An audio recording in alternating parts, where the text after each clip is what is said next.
कुरुक्षेत्र में मारकंडा नदी उफान पर है और 14,000 क्यूसेक से अधिक पानी आने से कई गांव जलमग्न हो गए। गांव कटवा का संपर्क पूरी तरह टूट गया है। सड़कें पानी में डूब चुकी है और हजारों एकड़ फसल बर्बाद होने की आशंका है।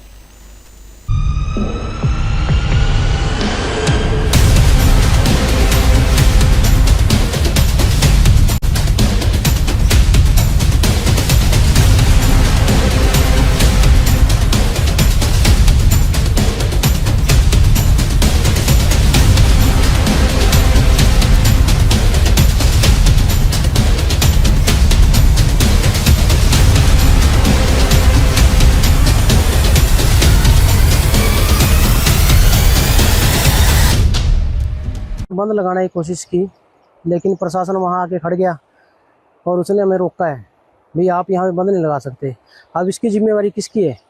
लाखों के हिसाब से लोगों को नुकसान हो रहा है। किसानों ने पहले तो पानी जल्दी आ गया था, फसलें नहीं लगी थी, लेकिन अब की बार तो लाखों रुपये लगा के फसलें भी लगा दी गई हैं और वो भी आपके सामने डूब चुकी हैं।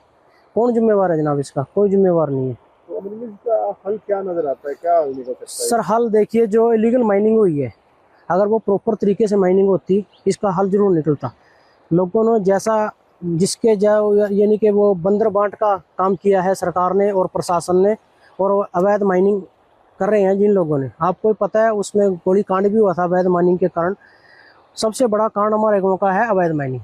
आसपास से कुछ किसान मट्टी बेच देते हैं और मारकंडे की प्रॉपर सफाई नहीं हो पाती, जिसके चलते यहाँ पे अगर 5,000 क्यूसेक पानी भी आता है मारकंडे में, वो भी हमारे गांव से क्रॉस होता है और गांव के हालात आपके सामने हैं, बद से बदतर हर बार हो रहे हैं। जानना चाहूंगा लगभग कितने एकड़ फसल तंगोर और कठवा की या कलसाना की आसपास गांव की डूब जाती है? लगभग सर 2,000 एकड़ के आसपास फसल बिल्कुल तबाह हो चुकी है। तो जैसे कि अब देख रहे हैं कि मैं देख रहा हूँ अभी भी नई नई ताजी फसल लगी है, तो ये सारी खत्म हो जाएगी? बिल्कुल गोल्डी जी, लास्ट टाइम तो ये था भी 20 जून को पानी आ गया था, उस टाइम तो फसल लगी नहीं थी, लेकिन अब की बार तो किसानों ने अपना खून पसीने की कमाई लगाई थी फसल पे।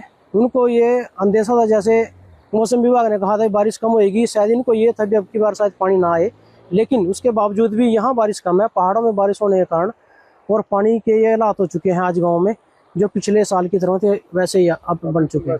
झरने की तरह, दरिया की तरह पानी बह रहा है। ऐसा लग रहा है कि मारकंडे का रुख ही इधर हो गया, मारकंडा ही सारा इधर आ गया। बिल्कुल सर, अभी मैसेज देखिए मोबाइल पे भी आने स्टार्ट हो गए हैं स्कूलों के।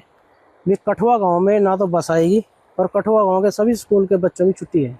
अच्छा जी। तो अभी जब तक ये हालात रहेंगे ऐसा ही रहेगा सर, ऐसा ही रहेगा। मोटरसाइकिलें, गाड़ियाँ, अभी 2-3 डेथ भी हो रही है गांव में, रिश्तेदारों ने भी आना है। अब यहाँ से उनको ट्रैक्टर ट्रैली पे लेके जाएंगे, अगर कोई ऐसी मिसहैपनिंग हो जाती है हमारे गाँव के लिए बहुत बड़ी समस्या है।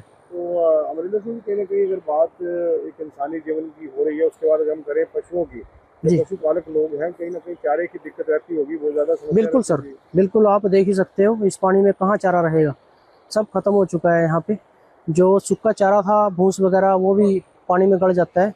इसलिए ज़्यादा प्रॉब्लम तो इन जानवरों को आती है जिन्हें सूखा चारा और हरा चारा चाहिए।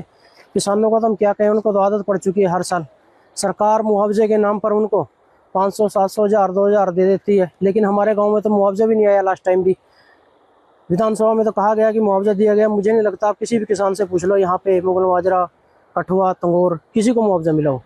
कोई मुआवजा नहीं, कोई कुछ नहीं साहब। तो अमरिंदर जी, कई बार आपात स्थिति बन जाती है, लोग बीमार भी होते हैं, एम्बुलेंस भी आना जाना होता है, तो क्या सभी रास्ते बंद रह जाते हैं? सब बिल्कुल, आप चारों खाने चित हैं जनाब। हमारा यहाँ से निकलना बिल्कुल ही वो है, खत्म है। अपनी जिम्मेवारी पे अपनी जान जोखिम में डाल के कोई कुछ मर्जी कर ले। सरकार और प्रशासन का हमारे गाँव के प्रति बिल्कुल ही रुख बिल्कुल खत्म है। शिक्षा भी प्रभावित, सेवाएं भी प्रभावित, किसान भी प्रभावित, पूरी जनजीवन सारा ही प्रभावित। बिल्कुल सर, लगभग जब तक ये पानी रहेगा तब तक सब कुछ खत्म ही समझे।